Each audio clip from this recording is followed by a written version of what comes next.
Welcome to the Fat Fueled Family Podcast, where every week Danny and Maura Vega discuss topics that help families live a healthy and active lifestyle with their little ones, including nutrition and training, peaceful parenting, education, and mindset. To stay up to date, make sure to hit subscribe on this podcast and check out the blog at www.fatfueled.family. You can also find them on Facebook and Instagram at dannyvega.ms, at fatfueledmom, and at fatfueledkids, and Fat Fueled Family on YouTube. Enjoy the show.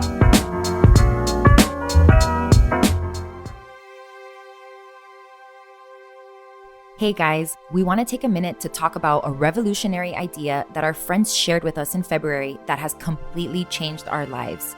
For those of you who know us well or have been listening to us for a while, you know how much we love to travel. Imagine having a VIP 4 to 5 star travel experience at 2 to 3 star prices. Imagine getting paid to travel. Well, all of these things have now become our reality, and we can't not share it with our listeners. Now that we know what we know, we will never pay full price on travel ever again.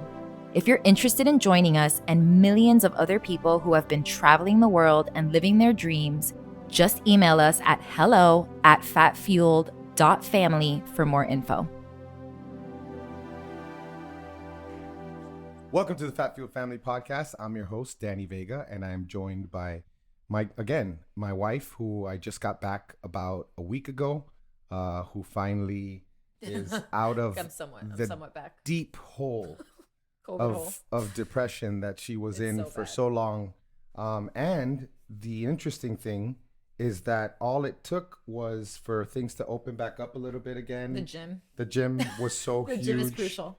But you know, again, guys, like I can't reiterate this enough. My wife was in some really bad depression, and like I remember, you know, at the beginning, like kind of knew what was going on, but then like after several weeks there would be times when I'd be like, what's wrong? And you'd be like, I'm like, did it? Yeah. I was like, did things open? Did I not hear any news? Are we still in the same situation? Like, am I still in the situation? Oh, okay. You know, I mean, and it's amazing, like just you have that alone time. It was up and down for sure. I had my days that I was like, okay, I'm hopeful, but it wasn't easy. Yeah. Well, you're back, so I'm happy to have you back. I'm kind of back. And you know, this week we're joined by a friend of the show, someone who you may have already heard on this podcast once before.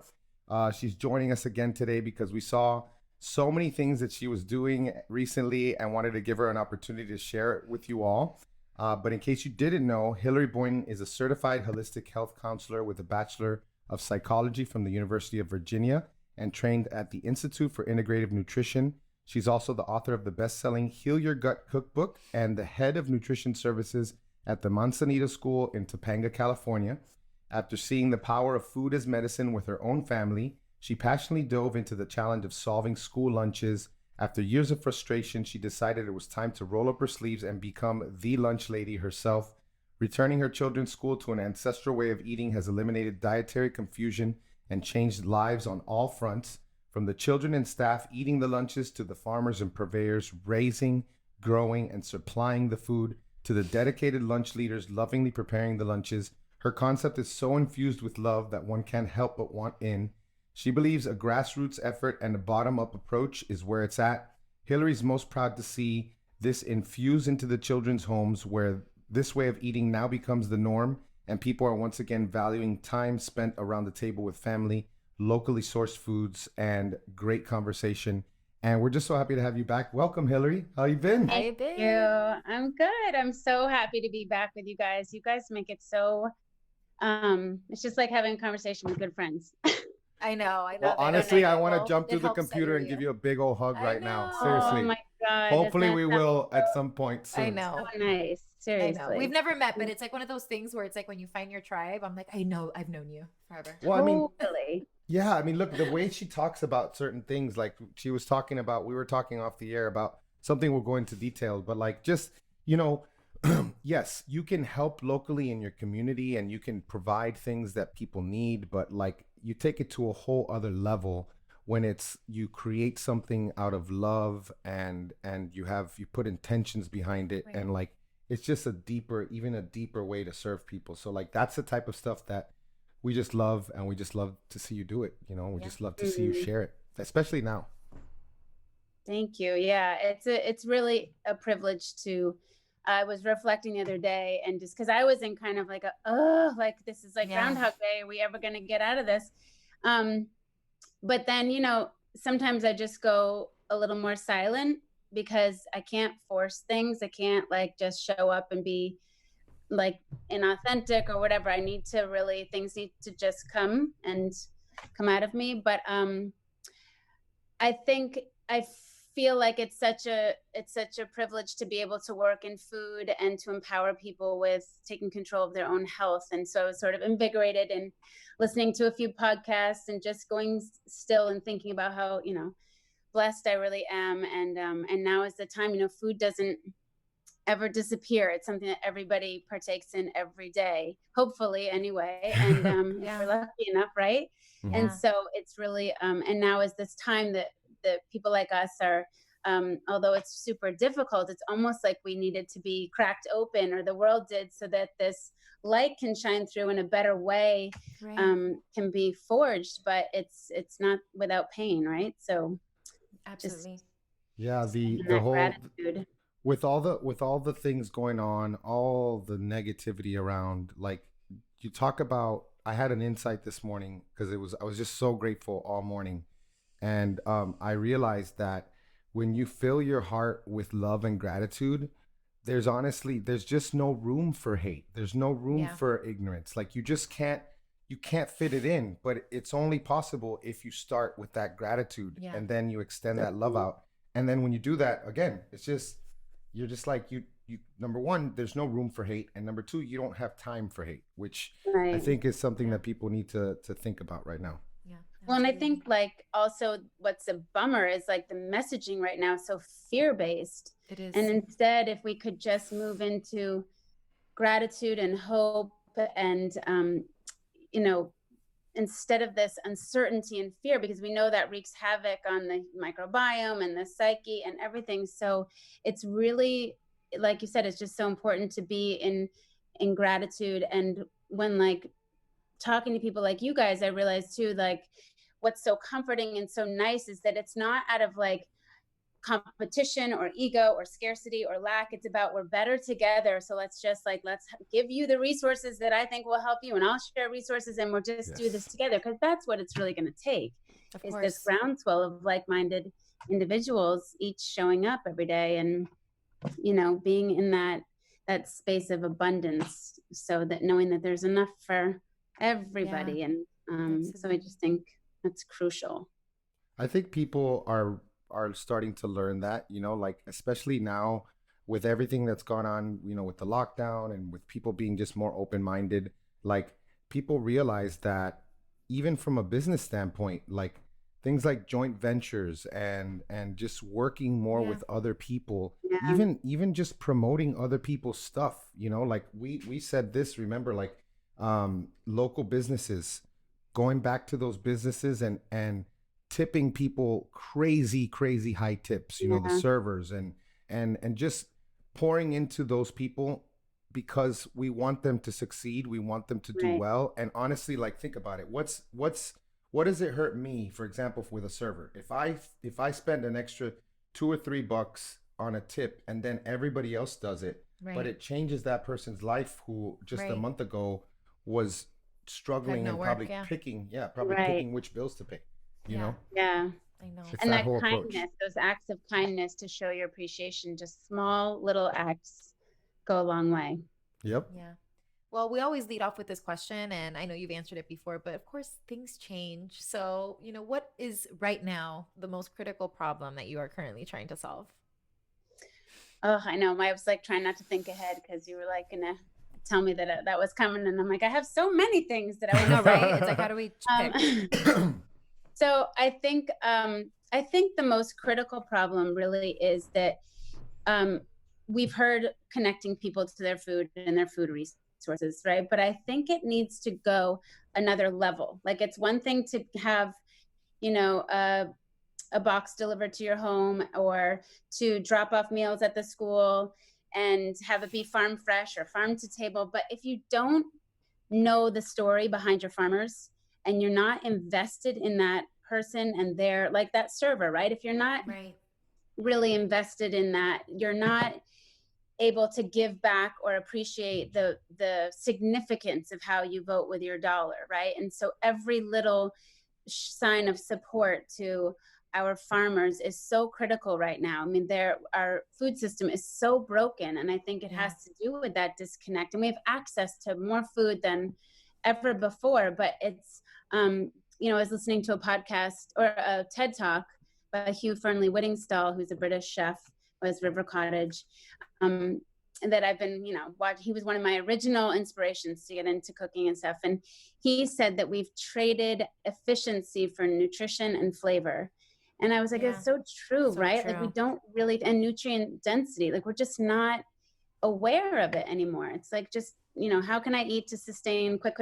And there's no real tie to the whole closed loop system that needs to be engaged right now. And we need to support that, because let's face it, big ag, and, you know, we all do not want to be dependent on a national food chain. We want our small local farmers to survive. So it's so important that we understand their stories and their sacrifices and the labor and the time. And I mean, just even understanding the labor. And I was talking to a farmer the other day who's like a mid-sized farm. So he's doing conventional and organic, and just, it was so fascinating to talk to him. But he said anybody who's supporting farms, you know, sending their farms to Mexico or wherever are, I mean, not everybody, but you're not thinking about the laborers, because they're getting paid $5 a day and they're not protected against chemicals. Even organic chemicals can be really dangerous. And so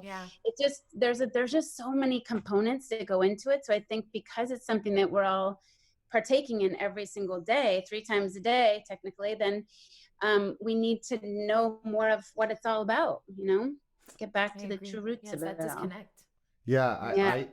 I think about 2 things. Number one, I think about the example of my friend Robert. He has a product called Keto Brick, and it's like something that he originally made for himself like 3 years ago, getting ready for bodybuilding competitions, and he's turned it into a product that's great. It's like a high fat, you know, snack. Yes, it is product processed, but it's all real food ingredients. Yeah. But just I thought about him because the reason why, you know, let's say you come out with a food or a box or something, you can't really protect that with a patent or anything like that, right? Yeah. You know, even if you have a recipe, someone could just change the quantities in the recipe. Yeah. And that is thinking about life in that, because we're hardcore capitalists, but then at the same time, like, you know, if we're only thinking about efficiency, like you said, we're only thinking about patents and how we're going to make a buck out of it, that is not lasting and that's not meaningful. But when people see what Robert went through, because he did a YouTube like throughout the whole process when he first started to automate things, like and start to hire people and see what goes into the process. Like now people aren't buying Keto Bricks, they're buying Robert's story, and they're supporting his entrepreneurial journey. And that's what I think needs to happen with the farmers, because, you know, we don't know anything about them. And to us, you know, 50 cents here versus, you know, $1 there is just like, oh, I'm going to save 50 cents. But what is the real cost of that? Like humanly. Well, we see it because we go to John. We have our local farmer here. And even like during the whole pandemic thing, when the food in the store was like, you know, I was like, let's just go to John, because one, they lose all their wholesale because the restaurants are closed. Oh yeah. Right. Restaurants, yeah. And he, you know, we've got to support, you know, the local farmers. So yeah. So that's all that goes into it. Yeah. The name of the TEDx talk was why a good story makes food more sustainable. And it was literally like it just showed up on my computer and I was like, because that's what it's like, you know, when those things just right time, right place. That's what we're trying to do with School of Lunch, and we can get into that, but it's like really sharing those stories. Stories are everything, right? And when you understand the story, then yes, you're more apt to have a long-term investment in somebody like your friend or whatever, because you want to see them succeed. It's like you want to support that, and you know, if you have to pay a couple extra dollars, that at least you're connected to it, and you're doing, you know, who you're supporting and what you're supporting. Yeah, that's empowering. I mean, like, I like the idea of of learning more and knowing everything about the food that I eat. Like, invariably, a lot of the problems that you see in society are due to a lack of education. Like, if you have a child that has access to guns and doesn't have any education on guns and doesn't understand that they can be very dangerous, that child can be very dangerous. Whereas, the opposite, if that child understands the gun, then it's not going to be this whole different thing. The same thing goes for the farming practices. Like, maybe people should know, like what's the difference between organic? What's the how does labeling, for example, create a whole new problem? Because then now, if you're just paying for a label, but in reality, does it really mean anything? That's what's so important, I think. Yeah. I mean, I heard the other day too, make decisions based on knowledge, not ignorance. So to really understand the system, then you're empowered, right? Then you feel informed and you can make a good decision. Like, I was asking this farmer, because I always get confused why the same farm has conventional and organic. I'm like, why would they not spray everything? But it's like due to that demand for labels, right? And he said they're having their soils tested by UC Davis, and there's really no difference. I mean, but they have to have like 60 workers out there, plucking in between the basil, every single weed. And so, and really, they're super mindful. And I've said before too, that we didn't get in this hot mess like overnight, and we're not going to fix it overnight. Right. So we really need to, cross the bridge together and realize that it's going to take time. And by supporting those farmers and food purveyors that have that solution driven mission, or they're visionaries for a better world, and they're working at it, but they also have to make a living, and they also have to survive in the industry. So it takes time. And when you open the conversations, that's when, like, there was a guy that I talked to the other day who has a cracker company, and he's using spent grains, and which is so cool. He's using like basically a waste product that, because when you brew beer, there's the liquid that you soak the grains in is what you use for the beer, and then the grains just get thrown away, but they still have a lot of nutrition in them. And if they're like locally grown grains, it's amazing. And so I opened the conversation with him about, the rest of the flour that goes into the cracker, are there local sources of grains to make the cracker, that much more complete.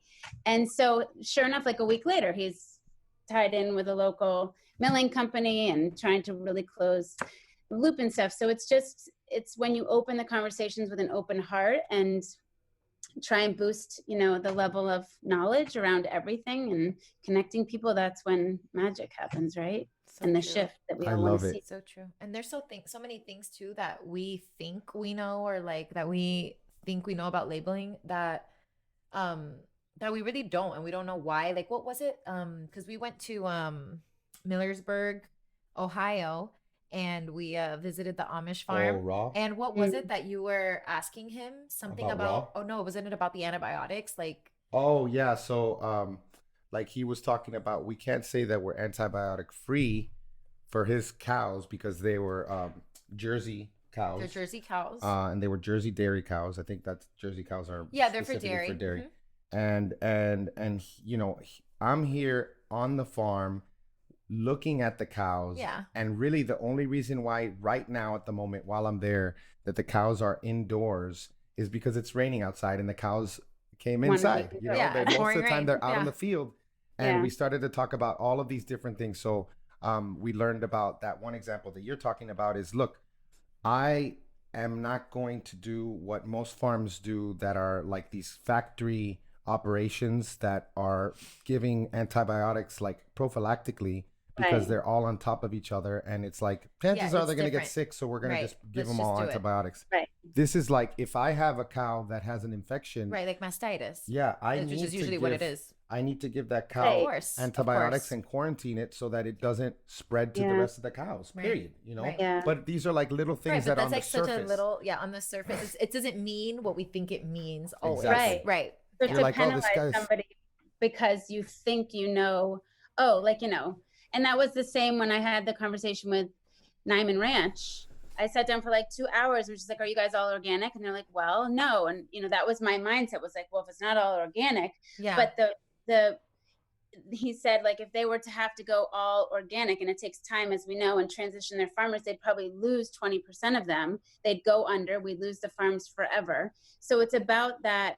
And Nicolette Nyman was the one who said, because they got bought out by Purdue. And I was like, you know, but like, we have to sit at the table with the big guys, right? Like, we all have to sit at the table together. It's going to take that, you know, that those minds all working together to solve this issue. And so the conversations have to be started. And, you know, I don't know how it all shakes out, but if we just are so rigid, it doesn't necessarily serve what we want to happen, right? And I think so that rigidness, and that rigidness, it always changes when you learn more.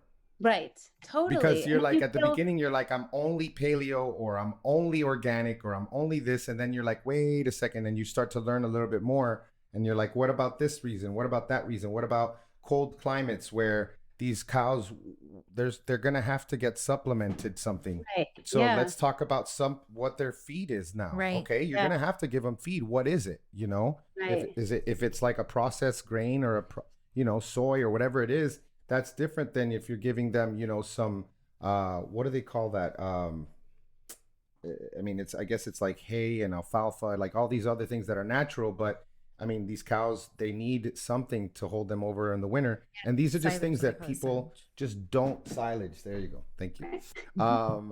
These are things that people just don't know. And I think like there's that Dunning-Kruger effect, which is like when you learn a little bit about something, you think you know all of it. But then when you know a lot about something, you realize how little you know. Right. Yeah, that's so true. Yeah. So the that's what we're going through. I think has to shift, because there's not one right way for everybody. And there's not, you know, because we know with our microbiomes, you know, everybody's so completely different that, you know, what one needs in the moment is not what I need or what you need.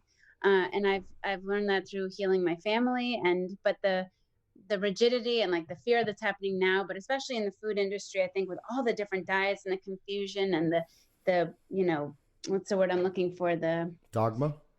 Yeah, I guess, right? Or just that feeling like I'm right and you're wrong. That is like so dangerous. We all need to be a little bit more soft about it, you know, and just realize that like when we return to real food in general and knowing the story and knowing the farmer, that's the most important thing. And then let people start to tune in intuitively and know what's best for their families and carry on traditions from the past and, you know, keep that alive. It's super sad. And I see that with the kids at school wanting to go one way or another because they've seen this movie or their friends said this. Right. And it's like they're so confused. And what hurts me the most is like knowing that they can be making decisions that are based on small, you know, snippets of information that will ultimately could affect the trajectory of their health, because they're growing brains and they're growing little humans, you know, they're just, everything's exploding at this age in time for them. So it's like to limit what they intake because of something they think might be, you know, saving the environment or the right way or my friend's way. It's just right. Yeah, I think it's also a function of the way this generation receives information, which tends to always be bullet points, 5-minute videos and all that. Yeah. And then it's like, you know, like you said, like you're talking about veganism in a growing child, that's problematic, you know, and instead of, you know, you see it online with adults, don't get me wrong, all the time. Like, you know, you go to a carnivore group and just say, hey, you know, I was thinking of eating this food because I heard it heals me. And I know it's not carnivore. And then immediately the carnivores all come on and be like, just eat meat and drink water. Yep. Shut up. Yep. You know, like, and it's like, wait a second. Like apples are good, you know, like apples are not going to hurt me unless I have some sort of weird sensitivity. Like we're talking about, you're giving me crap about apples or, you know, the occasional sweet potato. and then all around us, we have people eating Fritos and, you know, processed foods. And we should be saying, hey guys, check this out. I love this all meat thing. It really helps me. But look, Maura, she does this and it's also real food, and it really helps her. Right. And what do we have in common? Well, we don't put food dyes. We don't, Right. you know, we sustainably raise the animals, the foods, all of that. And that's how we will be so much more effective if we do that. And I don't know why it always, I can't believe the amount of keto variations that there are right now. I know. Like keto. There's so many. This is something that was like kind of like a counterculture. That's why my name used to be keto counterculture. And then like it became, now you're carnivore keto, cyclic keto, what's the other one? Targeted keto. Targeted keto. And then all these different things. And that's just within keto. Forget about low carb. And then people are like all low carb. And then there are different low carb groups that are arguing against each other. It's just weird. It's wild. It's weird, right? It's like, how did we get so far off? Because really it shouldn't mean. I was listening to Jane Goodall, and then my French friend who just passed away, who's 94, and both of them said they didn't really, although they ate well, they didn't really think about food too much. It wasn't like what drove their day, right? Yeah. And so when you sit down, of course you appreciate it. They probably were in community and sharing with friends and family, and grateful for what they had, and didn't overeat probably, but it wasn't like, you're dying to think of what you're going to have for your next meal. It's like just, it was a different area of focus. Have options. Yeah. And I think we forget that so often, that a lot of people don't have an option.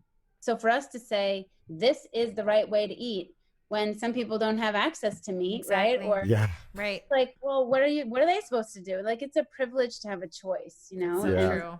And to be able to gripe and argue against other people about their dietary choices is also a big privilege. It's so true. Like if Jane Goodall's in the middle of like somewhere in East Africa with like a tribe enjoying the food, I bet you if you were to ask them, they would definitely say that this is part of, like, we love this, but it's more like it's the community. It's, it's a lot of that.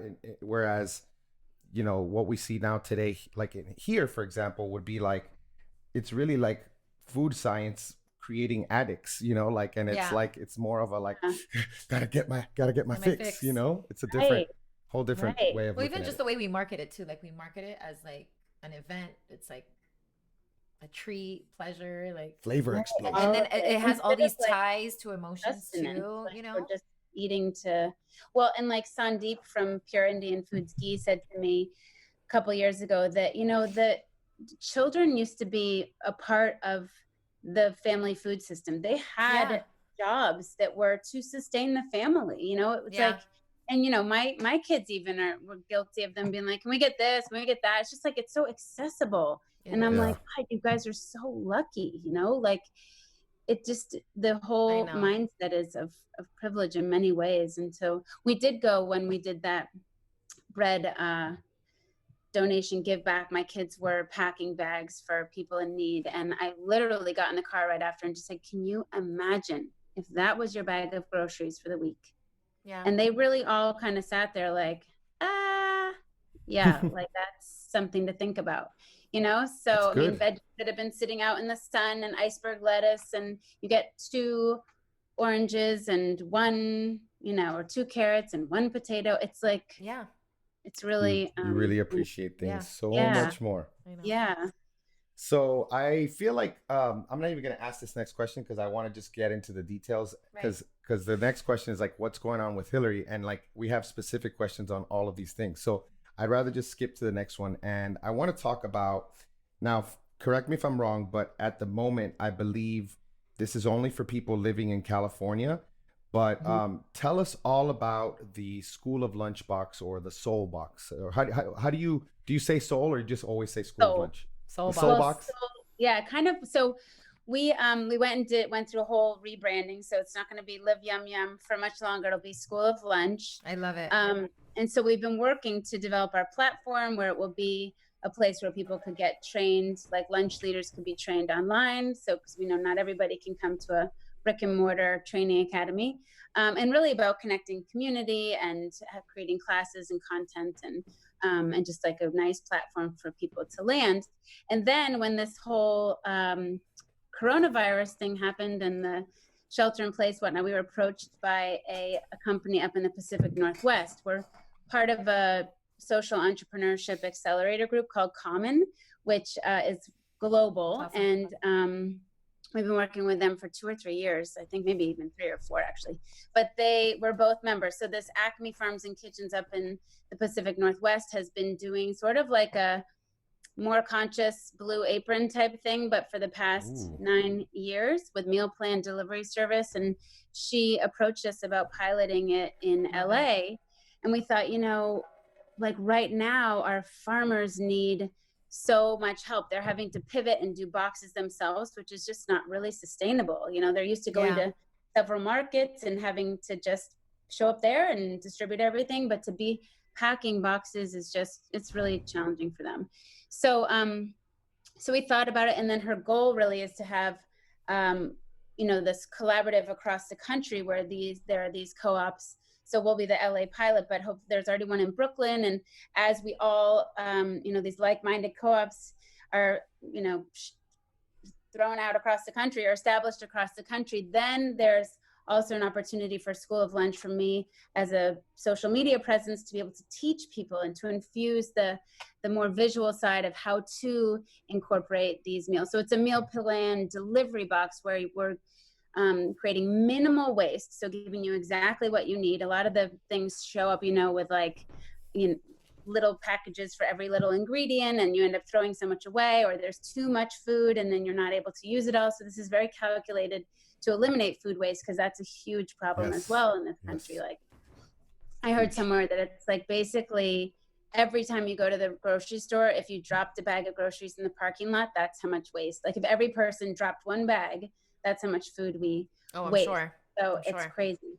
Oh, yeah. So so the opportunity really, again, to not just be a delivery that you're dropping off vegetables or, you know, a meal at somebody's door, it's empowering them with the tools and the knowledge to learn how to cook it and to do it as a family, or sit down around the family dinner table and have a meal together. And then the storytelling is what comes in, and that's where we'll be doing that all on the School of Lunch platform, where it's just like, then you know you're totally invested in your farmer. And then we've talked about also having like a Hilary box every week, which is more geared toward like, if you want to go deeper into the nutrient density, like here's how you make salsa. If you want to ferment it, do this. Here's how you know, here's your creme fraiche, but if you want to make your own, do this. So cool. So it's just sort of like holding people's hands and giving them that story and giving them the confidence and that community that's more engaging. Like we say at school and with training lunch leaders, I really believe it cannot be a system where you just drop off food at a school. What is going to create the shift is when you have that trusted source who's standing on the other side of the table every day, mindfully educating us where your food came from and why you're feeding it to them, and the nutrients that are in it and why it's important, and just showing them that love. And it's going to take time. It's going to take dedicated leaders to show up every day and shift that. And you know, also in that podcast, or no, that TEDx talk, Hugh said connecting with food shouldn't be a privilege, right? So it's like, just, it should cross all socioeconomic levels, and all, you know, everybody should have access to good food. And we have to start leading with our hearts and getting out of, again, that efficiency and just a meal is a meal. It's much deeper than that, you know? Yeah. So is this a subscription service? Like, do you guys, do people subscribe and then they get the boxes delivered? Well, so they would go on, and you can, so right now we're doing like a trial run where we're getting our feet wet and figuring out the systems, because LA is so massive that I was like LA is, I have a friend in LA, that's why I want to tell her she would love this. Yeah, well, we're like, we'll do these zip codes, and then it was like we'd get like inquiries from outside the zip codes, and it's like, well, can we really deliver out there? Can we drive all those places? And eventually we'll have more drivers and whatnot, but right now we're trying to see where the demand is. But yes, you'll be able to go. So right now we've actually like curated the meals that are available for the first 2 boxes. And then we just closed the first one. So the second one's coming out. And then it will open up where you'll have access to basically like all of what Acme has. And Acme has like 700 recipes. And that's where we also get to go through and take from those recipes and tweak it to the way, you know, we want to highlight certain things, or whether it's a fermented salsa or add in our sourdough or whatever it may be. So it's fun to be able to, well, my business partner talks about ancestral paternalism, where you're just sort of like, if you only put certain things in front of people, you kind of can just guide things, right? The way that we need to go, instead of if you offer everything. Yes. Right, you only offer the good choices out there. Yeah.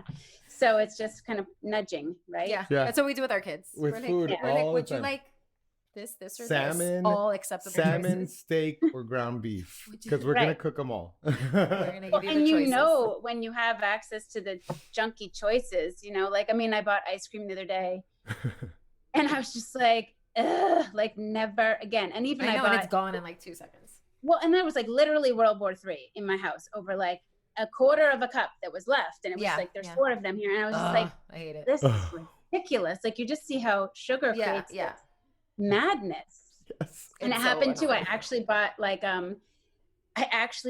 which was very hard for me to do, but like jet puff marshmallows, because I've been through how many years of like buying the like the all natural all natural ones.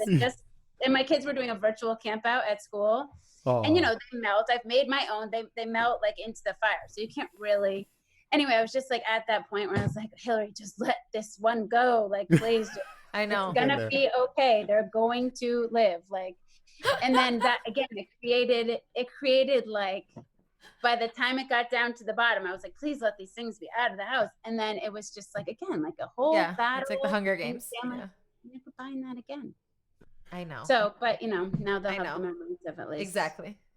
I know. Because that's another thing too. I have realized with teenagers and being rigid, and sometimes they say, I probably said it on the last podcast, that I'm like the cobbler whose kids have no shoes. My kids go through the lunch line sometimes. I'm like, hello, can you choose like a vegetable or something besides just get the meat? I know, you're like, you're supposed to be a good example. Yeah. And there's other kids that are just, oh, this is so beautiful, thank you so much, and they're like making the most beautiful plates, and I'm like, my children. But they're like Mom, we know what we like, we know what we don't like. And so I just have to like, I was thinking, I was going to say this to you guys earlier, and I was like, I'll save it, but you guys really are in the sweet spot, like those people that have the young kids up until like 10, 12, and you always have, you can have the power in only offering what you have in your house, right? Yeah. But as they get to be teenagers, it's just like, oh, I know. In the world. You're just like, wow, this is what people are talking about. Like they're just because they're gonna make their own choices, and that's why it's important. That's why it's like give the them education, the freedom, but give and them the education. Like I always tell Danny, I'm like, look, I'm very well aware of the fact that my kids, when they become teenagers or whatever, and they have a little bit of freedom, that they might run straight for the hot and ready sign, I know. And that's fine. But you know what? I think the most important thing, like we have to be confident that, that's why the education part is so important, because that's fine. If my kids want to do that, they're going to have to learn. But my goal is that, if something ever does happen where their health becomes compromised, they start getting symptoms, that my kids are not going to say, I need to go to the doctor, I need a prescription. They're going to say, I ate something. Yeah. You know what I mean? Like that's what I want. About that this morning, I was like, if my child were to get like, to the point in life where they ever felt sick, right? Yeah. Like autoimmune or something, would they come to me and say like, Mom, I need help? And would they listen to me when I'm like, you don't have to run to conventional drugs to just cure everything. Like, let's look at what you've been doing, or what have your habits been, or how will they be? I mean, they know it, they say, but sometimes they're like, I just want a burger from wherever. I don't care. I know it's a crappy burger. And I'm like, but why? Why would you do that? And then I'm just like, Hilary, let it go. Because I mean, I think of all the poor decisions I made in my life. I know, right? And we probably ate so much more junk food than them, like for sure. I ate so bad compared to my kids. Oh my gosh, yeah. Goodness, they're so way ahead of us, It's funny though, because it's funny that you say that, Hilary, because my oldest is he's crunchy like we are. Like he really is. Like he's got horrible allergies, and he's going to have to get his tonsils taken out probably, because he's been getting, now he's fine, but during this last season, he got strep throat multiple times, right? And then obviously we're crazy. So we're like, if it would have just been me, but Danny and I were leaving out of town, so he was going to be with my mom. Of course, if it's just us, we would have done like the crazy, other garlic remedy, and he would have gotten rid of it. Yeah. Oh, you got to tell me it. Yeah, you got to tell me it. But of course, it's my mom. My mom doesn't play those games. Like, she's like, he needs antibiotics or whatever. Desmond was crying. He's like, I don't want to take antibiotics. I'm like, well, I'm really proud of you, but you're going to have to take them. Yeah, he didn't want to kill his gut. Bless it. You just have to bless it, and move forward. But I know. So funny. Family is hard, right? He's like, Mom, my gut, my microbiome. He's like, I'm going to kill all my buddies. I love you. Oh. Yeah. I'm like, I'm so proud of you, but you're going to have to do it because grandma's then you have the ammo though to like, okay, now we have to rebuild your gut. And exactly. Yes. And he's all about that. And he's all about it. He's like, let's go. Hit me with the probiotics. What do I got to eat? But before we continue with the next question, so I just want to like make sure that I understand not only what the offering is, but what the vision is for the future. So currently, people in SoCal can subscribe to this box, and it's going to basically come with not only the ingredients for like some delicious nutrient dense meals, but also some recipes. And you're going to help a lot of these people, I think. They're going to realize, because you're like the master of taking this from over here, because you had to do that, by bootstrapping it like by yourself when you decided that you wanted to take over a whole school's food program. Yeah, and I think that is so amazing. That is so amazing that like when you talk to someone who is like a woodworker, he's going to see a tree differently than someone, of course, who doesn't know about wood. And he's going to be like, I can use that for this. I can use this for this. And it goes back to, again, we have a culture that it's so simple. How much clothes do we throw away? Like, because now, $3 t-shirts and everything. That's the thing, is that everything has changed. Everything is cheap culture. Cheap culture. Cheap. So it breeds and it leads to a lot of waste. And so so these people are going to start to learn through the recipes, and then as well as the recipes, learn just kind of taking that knowledge to the next level. And then of course, also leading into the next question, which will be like, doing this on their own and what's the word?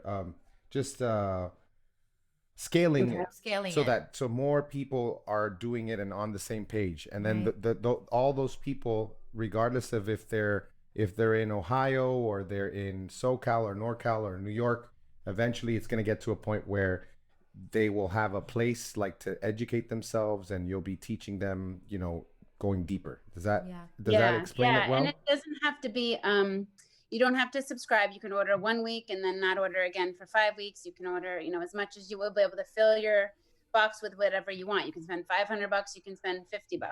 So awesome. It will be, it's very flexible once we get through these initial test runs. And then, a School of Lunch, that website will be more of a subscription-based model where you join the community and have access to like all sorts of deeper information. But even with the Soul Box, we want that storytelling to be there, because then, and with the empowerment around giving them the recipe and then the visual, if I'm on and can show them how to cook it, it's like, it really is just building that confidence in the kitchen and just realizing how simple it really is. Like, it doesn't have to be complicated. No. Yep. And that was like my French woman that just passed away. I met her in a butcher shop like 4 years ago. She's like 4 feet tall. She was like making her own broth. And I was like, oh my gosh. I think you talked about her last time. Cute. Yeah. And so I probably did, because she told me once, she just said, Hilary, simplicity is gourmet. And so when I have my like brick and mortar training academy someday, I'm going to have like simplicity is gourmet. Oh, I love that. Rose Bardot. I know. So she's just totally amazing and just has such a good outlook on keeping it simple and being realistic, right? She's the one who said, like, there are a lot of single working moms, and I'm one of them. So sometimes I'm just like, oh, and that's hard too, being online every day. Like, as soon as COVID hit and I was no longer the lunch lady, I was like, okay, how can I be of service? And I decided to open my home and show every day what we're cooking. And then I was like, are they just like, wow, she just really like, because once you build that confidence, you just use what you have and you morph one thing into the next and things just roll. It's not like a big fancy meal every night, or every 3 times a day. It doesn't have to be, so true. It's tiring to think about it too much, right? So you just have to. Yeah. I like to be simple too. And, you get that confidence, like working in the kitchen, and that's good to show our kids too, that you can just, it doesn't have to be complicated. Because I was thinking of that, and I would see it, because, a lot of things were closed, but Chick-fil-A was open during the pandemic, and the line every single day was like this. And I kept thinking to myself, wow, these people, they're dependent on it. For us, we literally just didn't eat out for 2 months because that didn't hurt us at all. And that didn't hurt us at all. We actually prefer that. So a lot of times the reason we ever eat out is because we just don't even want to clean sometimes. Or we have it's because we literally hate it. We only go to Brazilian steakhouses. And we'll only go to the steakhouse because I'm like, I hate eating out. I always feel like garbage. Right. I'm going to pay more money for some garbage. Yeah. We just did that on my birthday, and it was like, I love, there's this little roadside taco thing where we went to the beach. I was like, we're going to the beach. It was so awesome to get out and get sunshine. Ugh. But on the way home, it was like this little stand was open, and I know the woman, and she does, beautiful ingredients and stuff, but it was literally like the kids got in the car. It was gone in 4 minutes. I spent like $55 or whatever, but I was like, all right, well, I was like, don't have to go home and think about dinner. So it's worth it in a sense. But, yes, when we make that at home, the kids did see how it's just different, right? It's not like her tacos were bad. Yeah, it was just like you can put so much more into it, and with our own ingredients and stuff. And so totally. When's your birthday? Was it in May 24th? So it just turned. Happy birthday. Happy birthday. Mine was also a quarantine birthday, April 26th. I was a month before you. Yeah. So yeah.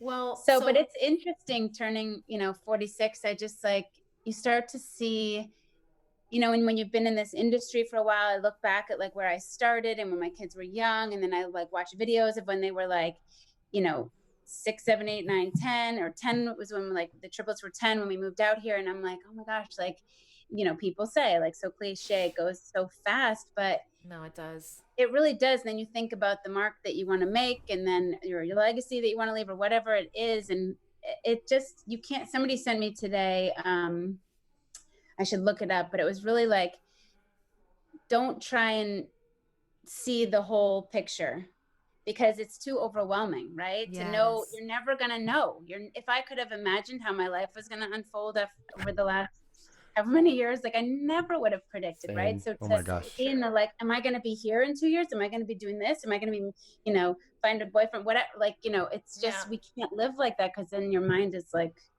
crazy.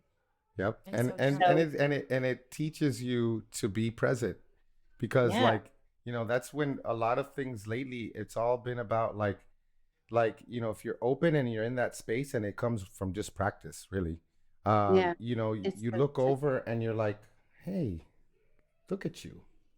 I love you so much. Holy crap. Look at your existence right over there. Look at you in my kitchen talking to me about something you think is so important, a little story about something that they're telling us about. And then you just look at them and you're just like, and you can only do that if you're practicing. Yeah. You practice. It's a total practice. Somebody told me that, and I always give this advice to people who are getting married. At your wedding, take a moment. Well, first, when you're walking down the aisle, look around. Take a moment when you're up there and look around. And then at the reception, step back and just take that breath of oh my God, my grandmother's talking to my best friend from high school, and this and that. Because if you don't take those moments, then that's when it's just all a blur. It is. And then now, when I was looking back, I'm this is the sweet spot, right? We're in that time when our kids are young and we're healthy and strong, and you can't go back. And so it's really appreciating those moments and being present. But it is totally a practice. My aunt said to me a couple of days ago, she texted me because I was I'm having a hard time. And she's she said, trust and surrender in all ways, always.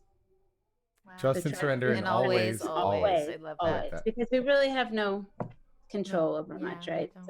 So true. I'll just add one to that, which is something that a friend of ours told me recently. And she just said she was having a similar with her mom. It's hilarious that you say that. And her mom told her, love what is. Yeah. Love what is. Byron Katie. Yeah. Yeah. Yeah. It's so true. So true. Well, we want to talk a little bit about Lunch Leader because, you know, the last time we spoke, you had just hosted the first Lunch Leader Academy, which is, you know, your program to help do what you do, but, you know, we can't clone you yet. I'm sure we probably can. Like the technology might be out there. I was talking about that the other day. I was like, oh no. I know it's very scary times we're living in. But anyways, you know, it's a way to get this out so that it can occur in more schools, you know, but of course the pandemic hit. So, you know, how has that project developed over the last year? You know, what's going on with that now? And, you know, what can you share with anyone who's interested in joining you on a mission like this?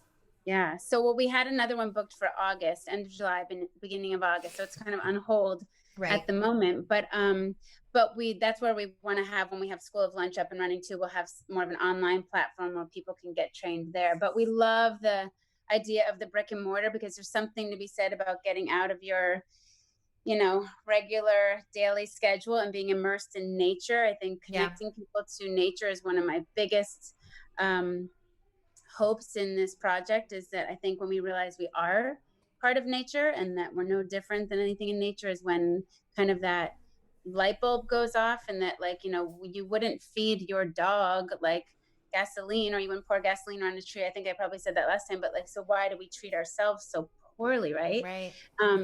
So connecting people and to one another, connecting them to nature, to one another, empowering them with the tools to and the knowledge about ancestral wisdom and traditional methods of cooking, and then really giving them those critical thinking, that skill set to dive back into their community and scratch the surface and find their local food resources and who they can collaborate with. I mean, we hope that as the community builds, that people will have collective buying power and work together in the same areas. But it's really about teaching this across the board. So you don't have to want to be a lunch lady in your kid's school. You can you can just be a passionate mom or dad that wants the training and the knowledge, so you have the confidence to bang on the door of the school or the hospital, or just to disrupt the systems, right? And that's another thing with the Soul Box. We also really feel, or we're in the works of working with insurance companies and with SNAP program and stuff like that, so that we can make this available across, you know, the board, and as a prescription, you know, to people as preventative or a treatment plan and stuff like that. Wow. So it's cool. Just really, School of Lunch is really like about, you know, getting schooled basically on going back to the way traditionally people ate and the values around food, and food is medicine, and that connection to community and to our natural surroundings. So people will be able to soon, hopefully, jump onto our website and sign up. But the Lunch Leader Training Academy is just like on hold right now. Yeah. But that will be since the School of Lunch is your new your clearinghouse for all of these kind of ideas that are being developed as we speak. Yeah. So right now, what is the website? I know we're jumping ahead to the end, but right now it's mysoulbox.com. Okay, so mysoulbox.com. People can order their soul boxes and then eventually be able to sign up for Lunch Leader Academy if they wanted to. School of Lunch. Yep. Yeah. Okay. So we'll have all the information right now. Like, I'm always on Instagram and talking about what's new and what's happening. And so I'm a total dinosaur, though. I always say that. I'm just like, oh, if I do listen, that's okay. Just you're not. I'm not. Speak for yourself. You're gonna get dragged into the thing anyways, and you're gonna learn eventually. Yeah. You know, like, I'm behind. Like, I think of myself. You may not think I'm a dinosaur, but I think I'm a dinosaur because I don't do TikTok, and my wife is like the TikTok queen. And I need to know. Yeah, she dances. It's awesome. It's really cool. It's so fun. But but I get down with those, like the millennials. Yeah. So let me ask one more thing before we go to the next question. Should we throw away this Lunch Leader Academy? Is it going to be rebranded as School of Lunch? Because we don't want to confuse people. Yeah, no. Lunch Leader Training Academy will be like under School of Lunch. School of Lunch. Right, okay, right, good. Right. But that's the name of the program. So the School of Lunch is the platform, and we're also like diving into we're promoting regen living, right? Like, it's a lifestyle. Yes. This is not just about food.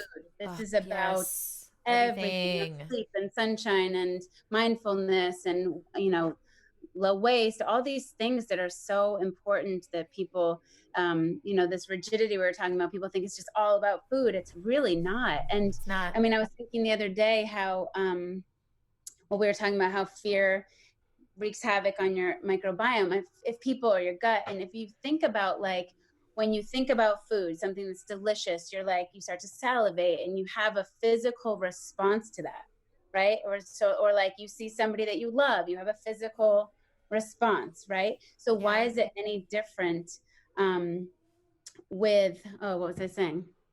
I just have one of those moments. With I guess the regen living, right? With everything the regen else, living, like all these things that come in to making us a whole person. It's not just the food. And so all the things that we do we're physically responding to it, right? So whether it's sunshine or a hug or eating around the dinner table, like all those things, your body responds. So it can't just be about that rigidity of like, I only eat these things, because really you may not be doing yourself any favors, right? Right. It's so true. So true. We talk about this all the time too. It's not just the diet. Like, it's so many things. Stress, you know what it is, like, that I'm it's really, a whole umbrella of things. I'm really starting to learn this, and I'm really like excited about this learning, because I think a lot of people are going to feel very empowered by the fact that we need to really start tapping into our intuition. We need to really forget about the fact that, yes, we love science and we love all of that, but we need to really be more mindful of our intuition. Like, our intuition tends to tell us that eating a meal with family is a good thing. Our intuition tells us that, like it gets rid of these weird priorities that we start to place in our lives, where we're like, this has 20 carbs and this has, and it replaces it with something much more meaningful and much more ancient than the diet trend that you're thinking about. And like, if we can go back to our intuition, it's going to help us in a lot of ways, because I can guarantee you that your intuition does not tell you to treat someone like they're not a human being. Right. Like they're, because they have a different color, right. Or, your intuition doesn't tell you that. That is 100% learned. They don't stop and tune in. And that's what Dr. Natasha Campbell McBride, who was the founder of the GAP diet. We love her. She said, we're going to have, this was like amazing. 4 years ago. She's like, incredible. We're going to have to start eating intuitively. Like, if you sit down to a meal, what is it when you open the fridge that your body is drawn to, right? Like, are you juicing in the middle of winter in New Hampshire because you think you should, and that's the way you should eat? But really, like, a nice warm stew is what your body is craving, when with lots of butter, or whatever it may be. So it's, we're removed from that. And our ancestors had so much more of a tie to the land and the animals and the plants. But we tend to confuse that with them being more primitive and not as smart. We tend to always think that the scientific way, the modern way is more evolved. But these people, they're like, so disconnected. If that was the case, then we wouldn't have all these issues. I think the future is like, well, what's already here, people are talking about quantum, but is energy, right? So your energy, what you're envisioning, what you're believing, what you're putting out every day is being felt by everybody around you. And, at Manzanita, they had this guy come and speak who was really engaged with the Bushmen in Botswana. And so they had these things that was called like strings, like the ties to the animals and just nature and everything around them. And he was running, they were chasing after a zebra or something. And it was like for like an hour, 20 minutes, maybe. They were running. And all of a sudden it was like dark, and the zebra were gone, and they're standing like the middle of darkness. And the guy was just like, oh my God, how are we going to get back? And they're in Botswana. So then the elder, whatever, just literally took his hand and just like pointed, like closed his eyes and pointed. And they walked for 20 minutes and landed right at the Jeep. Get out. Wow. It's amazing. And the women had like babies on their backs, and they were picking something in the fields, and they were like hundreds of yards apart. And he would go to them and say, where are the tigers, I think it was, or some, ferocious animal. And they all just knew intuitively because they have to know, because you had to their babies, right? But they just knew. They're just so in tune to everything around them. And if you think about how fast paced everything is, we just don't tune in, and we don't think about the energy of everything that is around us. Yeah. We're less resilient. We're more dependent on technology and convenience and all that stuff. I think this next question is right around the same lines. Number one, because of the dogma side of it. And number two, because of like just the process of making something like this is meaningful. But you told me to remind you, I think before we got on the air, to go into also the blood glucose monitor part of it. So, you know, you've been doing something that Maura and I have spoken about for years, literally since our paleo days, like a decade ago, but we've never done it. And of course, after seeing what you've done, and then talking to our friend, Dr. Bill Schindler, who's another person she needs to connect absolutely with him. love him. I don't know if you know him, but we gotta connect. We gotta connect those two for sure. Love him. He's gonna love her. He's an anthropologist, and his focus is on oh my gosh, it's on technology. So basically, but he has his TV show. Tell her about the TV show. Oh well, the modern, the Great Human Race is basically. Have you seen that show? I've heard of that. Yes, that's his show. Basically, going through all the stages of humanity, like all the way from 2.5 million years ago when we first got the first stone tool, all the way until now. And, you know, I love someone like him because going back to what we were talking about with the dogma and all that, like, you know, he's got people on his left saying vegan is the right way. He's got people on his right saying paleo and carnivore is the right way. And he's like, wait a second, guys, like, we're not designed to eat anything. We're actually terrible at you know, we don't have teeth that are good for like meat. We don't have, you know, digestive systems that are good for plants.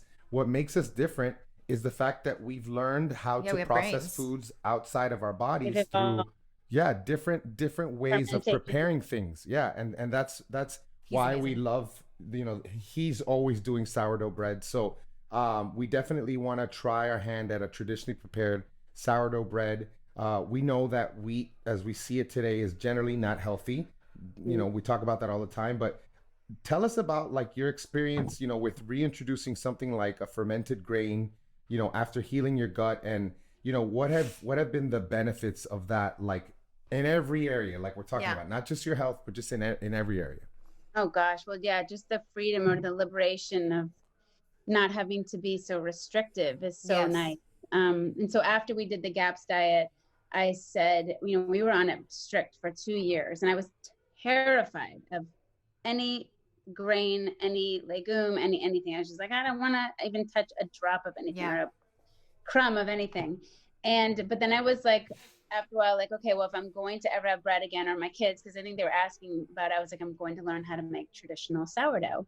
So it's been a process of about 4+ years or so, but it's so, gosh, it's such a beautiful thing. It really is. And I just was saying those exact words the other day, that our bodies, like grains and legumes and nuts and seeds, are very hard on our digestion. And so you can't just mindlessly eat them. And even when you properly prepare things too, they can be hard to digest. So it's not like you're going to eat, you know, 100 nuts or a whole loaf of bread. It's just like you can incorporate these things into your diet, but we need to do the work on the outside of the body so that you know, we can properly assimilate it and digest it on the inside. So you often need to break things down. And with grains, you want to break down those, the phytic acid and the enzyme inhibitors and all that. It's like nature's defense mechanism is like all the minerals are bound up tight in there. So you have to soak them and ferment them so that they can be digested and the minerals be absorbed. So yeah, it's been very liberating. I guess that would be the word. And I think with bread, there's something so special about bread. And it's just, you know, you break bread together, or when you have a hot loaf of bread out of the oven, and bread and butter is just like, there really is like, yeah, I know. Everyone's so delicious. It's very easy to overeat, right? So you do have to be mindful, but we're in this amazing state right now here in California, with all the work that we're doing, where we've connected with the executive director of the California Wheat Commission. She's young. She's probably like, I don't know, you guys are in your 30s, right? You're young. I think she's younger than 40. I am. Oh boy. Well, she's like almost there. I'll put her in our, I'll put myself in your category. She's like she's young and energetic and just like on a mission. And she literally just sent me 600 pounds of grain because in California, there's beautiful grains being grown that are all used for cover crops and for animal feed because there's no demand for human consumption. So here we have all these beautiful grains that are really not being utilized. And we always say, we want to be able to feed everybody.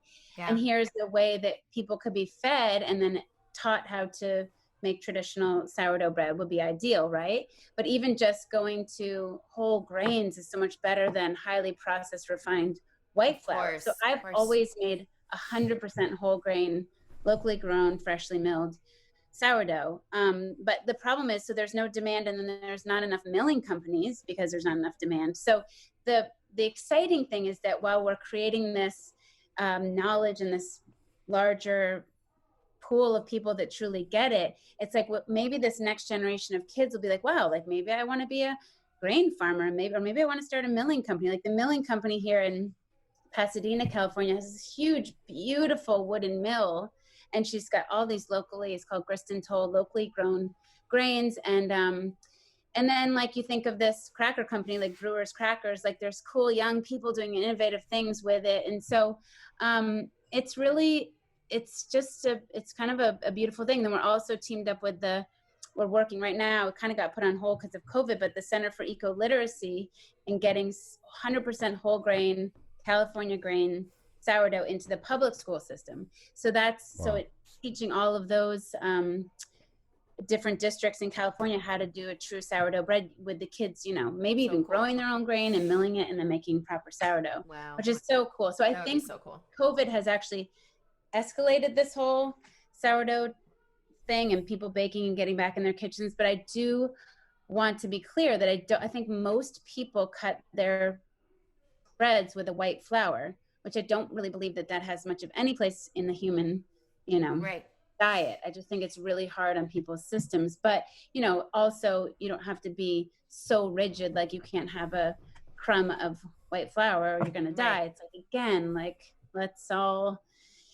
bridge, the more we can shift the consciousness and people that create that demand, then the faster we'll get there. But it's not going to all switch overnight. Like I have a baker that I'm working with the Castor bread, who's about just even infusing like 20% of local grain into a loaf of bread and then raising that awareness, supporting that farmer is better than nothing. Yes, right? Absolutely. Right. Incrementally better and better and better. Yeah. Yeah. So it's just, and again, I have to relax into that a little bit too. I don't think I would incorporate the white flour into my baking, but like not everybody's at the same spot that I am. And we've also gone through like a whole healing journey. And I also know so much more, so much about the gut and microbiome and all of that. So it's, even to hear you guys talk about it and say, I want to make a loaf of sourdough. It's like, oh my gosh, like that's so cool. Like you're open enough to try it, Oh yeah. And it's not like it's all bad. There's just so many levels of because we're keto now, but we were paleo first. We're keto now, but we were paleo first. And just paleo meaning like traditional Western A price. Western A price, because we didn't traditional preparations of foods. We didn't cut out the dairy. We loved our raw dairy and our raw. I wouldn't do that many grains, but just because in general I have to prepare them. I would have to know how to prepare an event. It would be an event, like, and it's for an event, right? Like imagine, like we say, like like every couple of months, like, hey,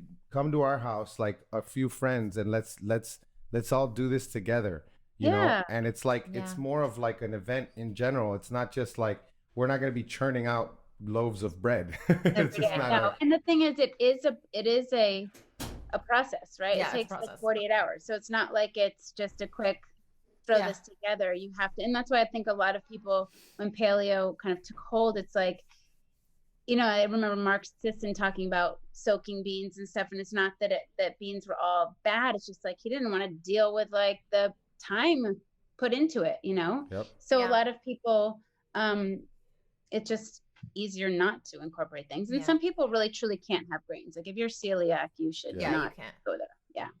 It's so funny you say that about the beans, because again, talking about our not even ancestors, just my grandmother. Yeah. Like we're Cuban, so we ate a lot of beans, and it's so funny because I don't even know that my grandma knew why she was doing these things. Honestly, it's just tradition that's passed down.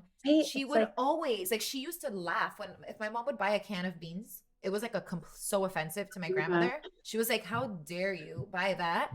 And she would always soak the beans overnight. throw out the water. Throw out the water. Like, that's just how she did it. And I honestly don't think she knew. I don't think she knew. She would have probably said because it tastes better. That maybe way, my great grandma knew, and maybe her mom knew, but my grandma didn't know. That's how she prepared it. That's how she was taught to. So, and that's where, again, efficiency has moved in over nutrition and flavor. Those passed down tradition. I think it's like our generation that when convenience really launched in, it just got lost. And that's why I was so passionate when I met when my cookbook first came out, and I would meet these elders from other countries. I'm like, please tell me how you ate growing up, because once they die, it's like it's over, right? And so it's over, and they get lost. Those traditions, they're like dying. Totally lost. Yeah. So I want to see a lot more of like, imagine seeing like, there's gonna be like in for example, like the Deep South, there's gonna be these things that they did that maybe came over from like France and like the Creole thing that happened in like, Louisiana.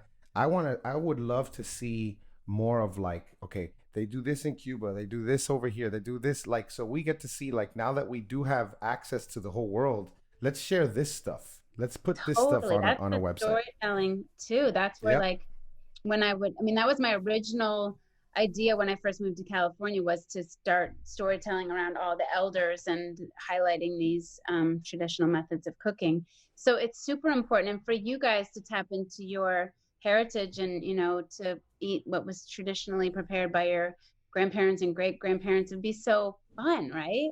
I mean, totally. I remember my grandmother making like giblet gravy and always like picking the chicken skin off of things and nibbling on the bones and getting the gristle and eating tongue at like every Easter, whatever, they always had tongue. But then, convenience came in. So she also would have like Cheetos. And so, but the difference is like their foundations were so strong, right? And that's where I have to realize with my kids, like, hopefully their foundations are strong, right? Like we've set them up for success, right? We can't like micromanage for their lives, but at least they haven't been on junk food for their whole childhood, right? Right. So, but yeah, I mean, it's unfortunate that we're so removed and it happens so fast, but the hopeful thing is that we can get it back, right? Yes. We just have to create this excitement around it and the empowerment of people taking action. So before we get to this next question, because we're forgetting again, I'm really curious, what happened with the blood glucose monitor? Oh yeah. Like, did it actually? Tell me.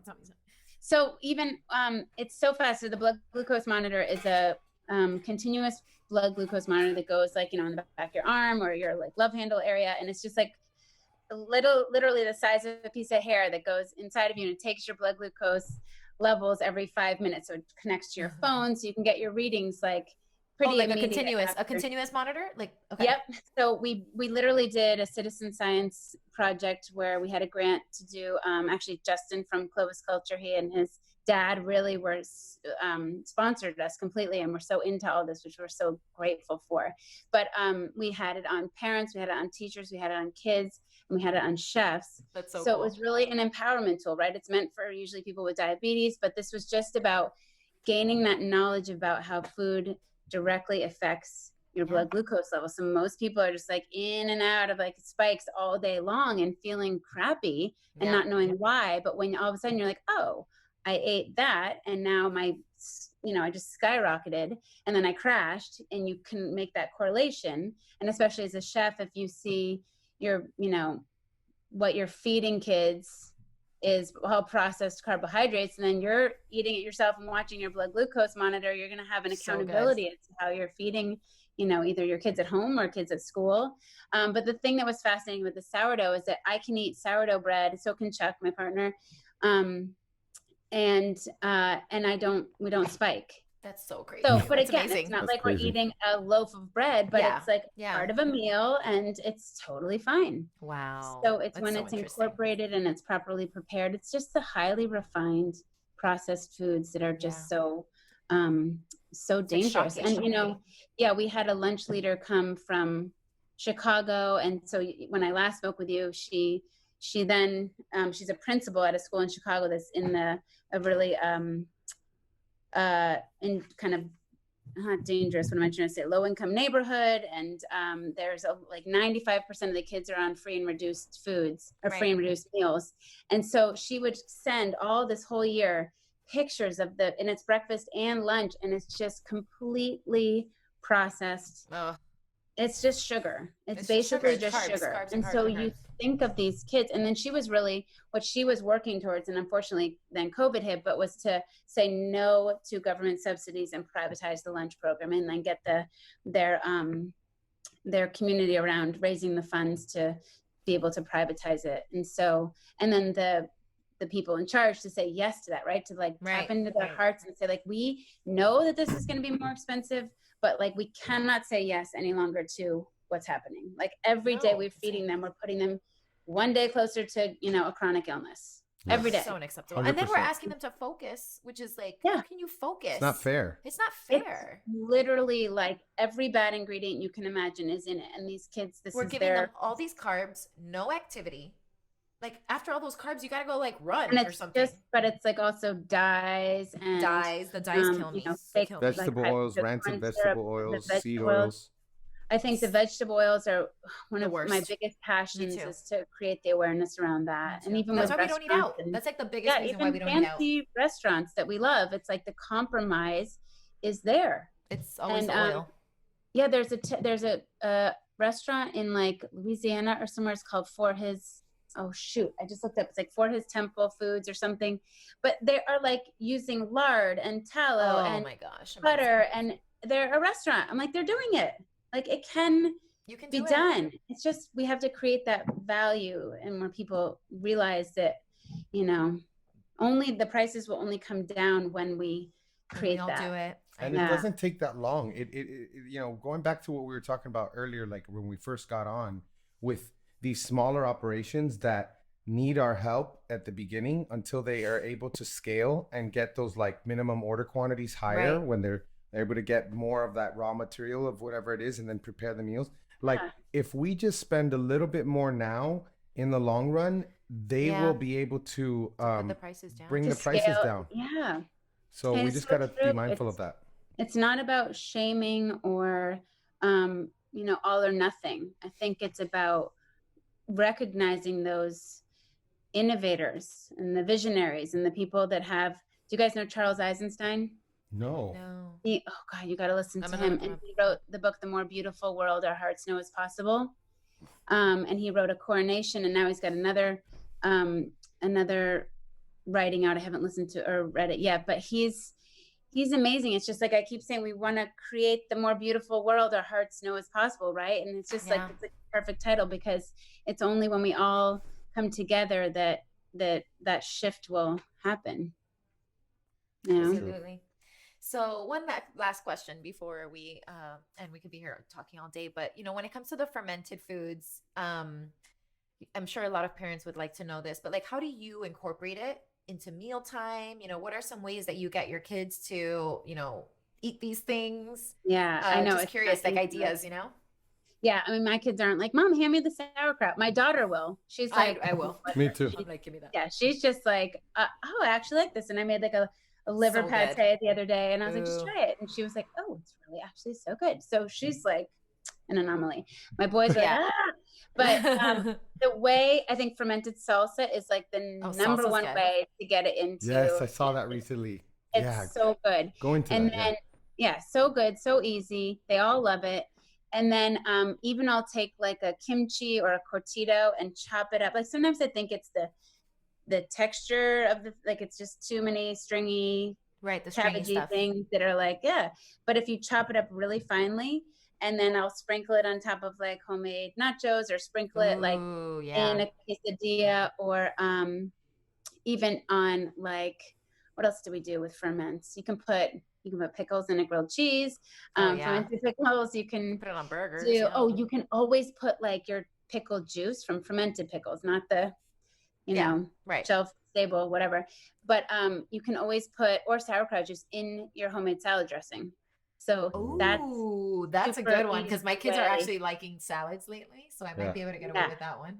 So I like the idea of chopping up the kimchi and putting it into a salsa. That's amazing. Yeah, or just or on even top just of sprinkling on food. Kimchi quesadilla. So like if you make a quesadilla, and then you open it at the end, like, so you're not heating it. You just open it up and you've chopped it really finely and you put it inside. It's so good. They will that chow sounds it, amazing. I promise you. And my kids are always like that. They'd rather have me just incorporate it.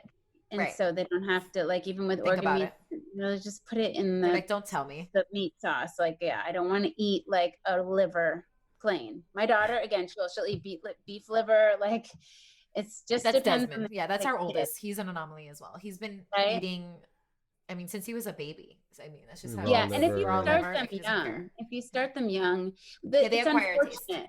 Yeah, because they acquire the taste. But like my youngest is now 12, and when he was a baby, he would eat like Braunschweiger and a liverwurst. Yeah, babies eat everything. He loved it. But then it's like, unless you continue on and that's your way of life and it's always being incorporated every day, it's easy to let it, as they go off. Because when they all hit 3, also those flavors are strong, so they go through. Keep eating them. Remember when they hit 3, they both got pickier, but we have to continue. Well, it even happens with me. So I think when it comes to like organs, I've always, they're not I've never usually liked the taste.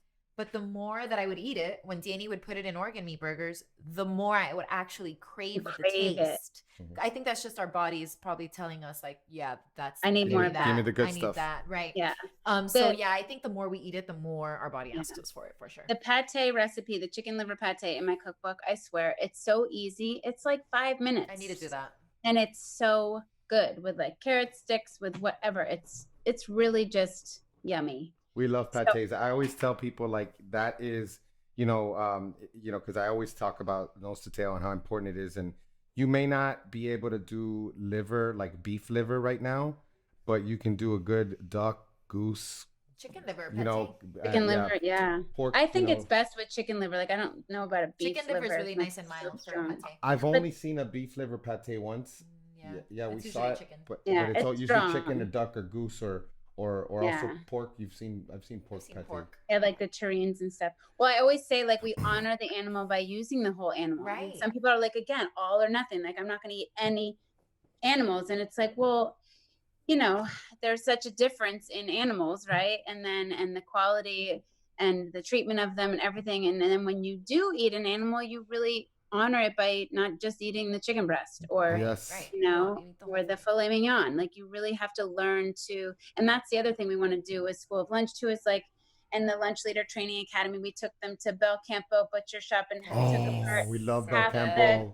I know, right? And so taking apart the cow or side of beef and showing where the other cuts of meat are and how you prepare them, and slow and low is like key. And then we sat down and had a lunch with like heart and lardo and pates and liver. It was just like to just expose people to that, because it's so foreign, unfortunately.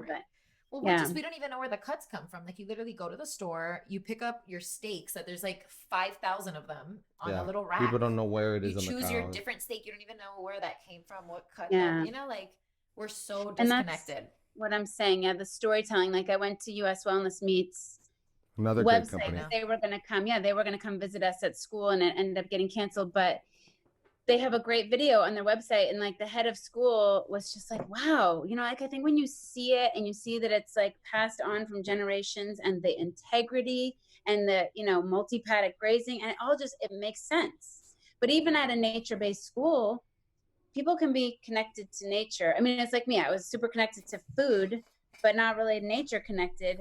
But you can't really be, you got to be both, right? You almost can't have one without the other thing.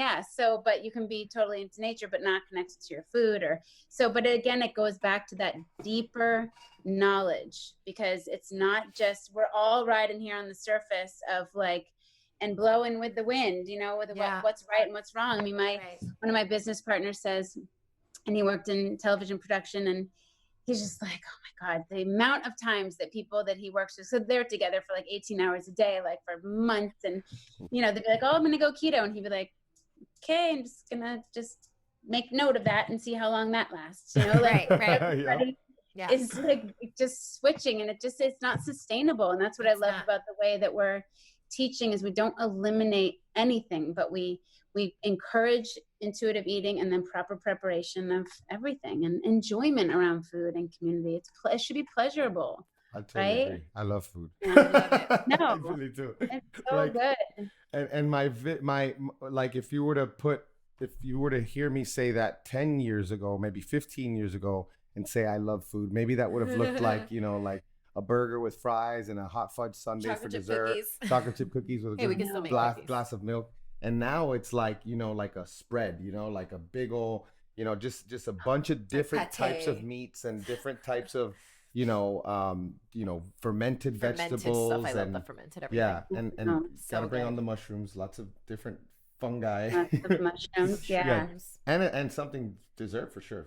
Definitely still dessert. We can still have treats. Yeah. And that's the thing I think too, where people get it wrong too, is they go like paleo, but then they still eat like a million, like there's so many websites that are paleo, but there's like 95% dessert. Yes, exactly. Yes. Oh, that's not really that healthy, even though it's honey or, you know, whatever. And it's just like, in nature, you're not going to eat honey like that every day. Yeah, like you don't have access. Like think about how much agave you would. Oh my gosh, you wouldn't even be able to extract that from the thing either. It would be very hard. But even something like honey, we saw that one video. It's a crazy video. There's a video of like how, like in Africa, how they actually, first of all, it's so dangerous. Like this guy could easily fall from that tree and to his death. Okay. It's probably once a year that this tribe, it's a massive tree. And this guy is like, these people climbing, they're getting stung the entire time. But imagine, like, this is the one time a year you're going to have honey. We're going to get honey. This guy, I have to find that video and send it to you. It's so insane. He climbs a thing and they're eating the honey at the end while they're still getting stung by bees, because the bees they're still there. They don't even care. They're just like, sting me. This is my one honey a year. It's my one and then day. They eat it all. They eat it all. They gorge, and then that's it. It's done. Like it's gone. It's probably giving them something to. It's probably timed out like perfectly. Oh, I'm sure. In the, like, the season, what they need in that time, and they get it all and they store it or whatever. There's totally. It's amazing. It's so cool when we think back about, and if we could hear more of those stories and that's what really Weston Price did, right? Like, thank God for his work, because it just is hard to find these days. And I don't know who, Hilda, who does the Wise Traditions podcast. We're recording with her a week from today. Oh yeah, we are. Oh my God. Oh, she's so great. She's so great. She's we're going to be with her in person. So we're really excited because we've never met in person. Where are you guys? We're in Tampa, but she's gonna make it up here. She's gonna come to Tampa. Miami, yeah. Yeah, so she's in Miami right now. I actually saw her this morning. I was on a Zoom call with someone, I don't know if you know Melinda, who's a mutual friend of hers. She's a Argentinian. Poor thing, she got stuck, during the whole lockdown, and she's gone to Virginia to stay with friends. She's gone back to Miami. She's done Airbnbs, and she's trying to get her. But yeah, I saw Hilda. We're gonna be together next week. So great. I love Hilda. Yeah, and I just feel like the Weston Price Foundation they changed my life, and just got me on this. Like, I had that aha moment where I was like, oh my God, and I was fat free for 10 years of my life and infertility and the whole shebang. And then I was like literally listening to Sally Fallon, just like, this totally makes sense. And I have been totally duped. Yeah. Yep. Yeah. Yep. That was me being a vegan. Yeah. There's just in high school too much information. So I think when you shop when you remove that, I haven't watched the news. Sometimes it's like a blessing and a curse, because sometimes I'm like, do I know what's going on in the world? But I know. I don't want to know. But I remember when we moved out here, my kids were just at that age where, like, I used to listen to the news every morning, but then it was like it's all bad news. Terrible. Yeah, and I was like, I don't want them hearing this. So then I really, over the last 6 years, I don't even know how to turn my TV on. We don't watch the news. Yeah. So if we can just go back to that mentality of like smaller and more local, and engagement with seeing the people that are growing your food, seeing them eye to eye and understanding, what they're doing. And I think when you're in it together, I think Sally Fallon was always saying she envisioned communities where, like, one family was raising the chickens and one family is doing the cheese and another family is doing the beef or whatever. And so you're all sharing and participating in this really vibrant and successful local food system. And so if we can maybe now is the time, right, where we're realizing how broken the food system is, that if we can return to local. And that's really where, of course, with the soul boxes, efficiency and convenience plays a role. But I think that's what we need right now, is to get it into people's, because people now don't want to go out either. And so, they don't want to go. But if we can just start it, you know, get people started. Yes. And so, you know, I feel it. Like, I do feel excited about. We're there. I'm telling you. Shift, right? Yes. Like it's happening. Just some days you can be like, am I making a difference in the world or what? You know, because it's like. Hilary, 3 years from now, we're going to have a whole different conversation. Everything that's worth it takes time. You know how that is. Even with like instant pleasures, there's always like, it's always better to wait. Yeah. It's always better to wait. You guys know I was listening to, I feel like I always listen to podcasts, but I really don't. It's when I'm making bread sometimes that I'm listening to something inspiring, and, you know, you infuse the love. But it was a Lewis Howes podcast with Jay Shetty, and and just talking about like, you know, when you have that person that says like, you changed my life. And I didn't, you know, I'm all better because of you. Then it like, it's to feed your soul on a level where like your work is for, you know, a greater good. And it's purposeful. And that's what keeps me going every day. It's not to, you know, get more money and be uber successful, whatever. It's or even your ego. It's not even about your ego. It's about feeling, you feel like you're useful to people. Like you feel like, wow, I'm actually making an impact, you know, like that makes me feel good. The world. That's what's, again, that affects you on a cellular level, right? And there's enough abundance. It's enough, and just to give, I think to be of service and to be giving of yourself is really powerful as well. And just like they were also saying about like Mother Teresa and Gandhi and somebody else, like they don't give with money, they give with their time and with their hearts, right? So if we can be more in that space of gratitude and giving and service, it's really, it shifts your body on a different level, I think, and you learn to be more grateful and just in deep appreciation for what we have. I mean, one more point, I know you guys probably have to go, but my son said to me at the beginning of quarantine, like, Mom, if you could go back, he was doing something for school, he's like, if you could go back and tell your 13-year-old self, he's 13, something that would change, you know, your community and be good for the planet, what would it be? And I was saying to recognize that we all are part of nature, but also to see everything as a miracle. Like if you really just stop and smell the roses and really just look at like the miracle of that flower in front of you and how it's so intricately designed to work. And we are a freaking miracle. Like I've probably said this to you before, but if you unzip ourselves and see what's going on every single day to keep us just crazy. Walking and talking, it's like take a moment and breathe that in and just be like, oh, okay, like everything's gonna be okay, right? And so but if you live in that space, I think it also shifts that you get out of the ego and the scarcity and the lack, and it's more like, wow, this is really fun. And like somebody, my college roommate moved out here, and she was saying, like, after being 20 years in New York City, and she was saying it really is hard in LA to like break in and get, you know, some depth with some people here, because it just seems like a lot of surface. And I was like, you got to come to like a slow food event or a foodie event, because when people, I feel like foodie people who are truly connected, there's some warmth and energy that there's just, everything is kind of out of the way, and it's about gathering and communing around something really beautiful and sharing. And so that's what I love to spread and to draw people into that, because then it just, you know, the world is a better place. So love that. We love it. We love it, Hilary. Seriously, this is why we love talking to you. You know, we're inspired. Seriously, so we're so happy for you, and we know that you're still on this side of things, but you're gonna be on that other side of things where it's established, and you know, you're like you told us, and like we're telling the audience, you know, just make sure to stop and look around every now and then, because I mean, even in the last 6 months, I mean, you've come so far, you know, and just. We're rooting for you. We're gonna support this every step of the way. When there's any inkling of an option that we can scale this and you know, kind of start something in Tampa, we're gonna do it with the Soul Box, you know. So awesome. Just thank you for coming on. Seriously, this is the type of stuff that we really want to share with people right now, because you know, I think people can connect that idea with everything, whether it's like building your immune system, or how to treat your neighbor, or, you know, just all the topics that are applicable today.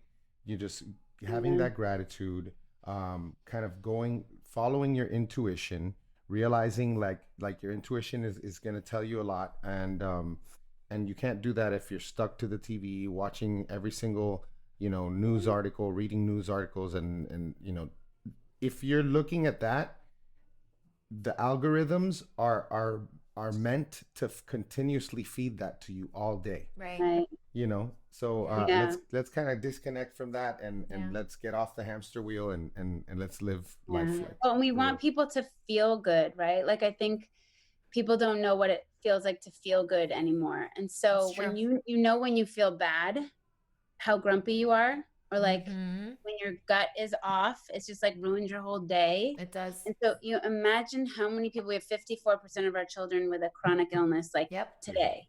Yep. So it's like, just imagine the adults, children, and then they're becoming adults, and who's gonna take care of them? I mean, it's just like, it creates fear again, because you're just like, what's wrong with me? Why am I not working? And so and then that vibe that you put out may be negative that day. And so it's like, we need it's a circle, to really just get back to that simplicity, and educate people so that we can return back to that ground zero, where you can, like, that's what's so nice about the GAPS diet, and really healing yourself as you kind of hit that ground zero. Then you can rebuild and think like, okay, this works, this doesn't, and you have a roadmap. But it's like so haphazard right now that it's, you know, it's hard to direct people, because I don't know what's going on with half of, you know, people's insides. Like, I can't figure that out, and it's unfortunate that we've gotten so messed up. But the hopeful thing is that the human body is super resilient. It is miraculous. We all could say what we did to ourselves in our 20s and teens, oh my gosh, 30s. The fact that I'm here. So the fact that we're here and we're thriving is a testimony to the power of the human spirit, and the resiliency of our bodies and ourselves. So I love that. Well, give us tell people where they can find you, and give them the website, the new website, and everything, all that good stuff. So Live Yum Yum still on Instagram is like where I pretty much am every day. So I took a hiatus from posting a lot and went straight to stories, because I was spending all my time doing stories all day long, which is probably a mistake. So now I'm trying to go back to posting some days. So many hours in the day. It's so much. And I'm a dinosaur. I need a social media person to help, but that's super hard for me to let go of control, because I feel like I want it to be authentic. I agree with that. Yeah. So I have to stay in what I can do, but Live Yum Yum. And then mysoulbox.com, mysolbox.com. So soul is school of lunch, but also soul, because it's, you know, from the heart. Soul. And my grandfather used to say, you don't gotta have anything, but you gotta have heart. So I love that. Just lead with your heart, and you can't go wrong. I always tell my kids that. Love it. Thank you so much, Hilary. So great to catch up. I know. Have fun with Hilda. I love you guys. We love you too. I know. We love you too. We're so happy. And if you need a sourdough recipe on my highlights, so anybody can go back and watch all the highlights from. Okay, I'm gonna do that right now. Whatever, but there's sourdough 1 and sourdough 2. And if you need grains or whatever, I can always send you some grains or whatever. But cool. You might then you need a mill to mill them, so you might not have it. But maybe I can hook you up with some sort of. I'm gonna start watching the process and see what I need. Let's do all of that. Let's do all of it. We'll learn all about it. We'll do it in the next month or so. Cool. Yeah, that would be awesome. I'll help you in any way I can. Awesome. Thank you, Hilary. All right, take care, guys. Take care. Bye.